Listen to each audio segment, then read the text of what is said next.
So welcome back. We're speaking about Chapter 7, post 9/11 wars in Afghanistan and Iraq in the context of healing America's narratives. We picked up in the last episode speaking about the costs of these wars, that the Iraq war, as of 2020, had cost the United States approximately $1.9 trillion, and that from 2001 through 2021, the Department of Defense spent approximately $14 trillion for all reasons. So again, $14 trillion. Just to kind of give you a sense of some of the attitudes around the costs of war and the profit incentive behind war, in October 2001, just a month after the September 11th attacks, the vice president of Boeing, a man by the name of Harry Stonecipher, announced, quote, "The purse is now open. Any member of Congress who doesn't vote for the funds we need to defend this country will be looking for a new job after next November." So the purse is open.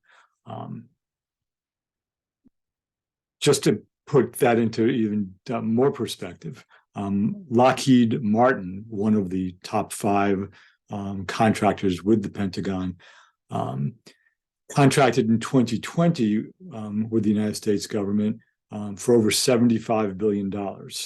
Right? That same year, the State Department's entire budget, the United States government's State Department entire budget, was $44 billion. Right? Some $30 billion less. So in addition to that, weapons makers also have spent some $2.5 billion on lobbying efforts in Washington, D.C.